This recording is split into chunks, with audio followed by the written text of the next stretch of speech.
Soul of a Bishop by H. G. Wells. Narrated by Peter Silverleaf. Man's true environment is God. J. H. Oldham in The Christian Gospel, Tract of the N.M.R. and H. Chapter the First. The Dream. 1. It was a scene of bitter disputation.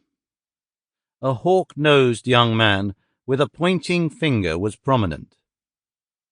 His face worked violently. His lips moved very rapidly, but what he said was inaudible. Behind him, the little rufous man with the big eyes twitched at his robe and offered suggestions. And behind these two clustered a great multitude of heated, excited, swarthy faces. The emperor sat on his golden throne in the midst of the gathering, commanding silence by gestures, speaking inaudibly to them in a tongue the majority did not use, and then prevailing. They ceased their interruptions, and the old man Arius took up the debate. For a time all those impassioned faces were intent upon him. They listened as though they sought occasion, and suddenly, as if by a preconcerted arrangement, they were all thrusting their fingers into their ears and knitting their brows in assumed horror. Some were crying aloud and making as if to fly. Some, indeed, tucked up their garments and fled. They spread out into a pattern. They were like the little monks who run from St. Jerome's lion in the picture of Carpaccio.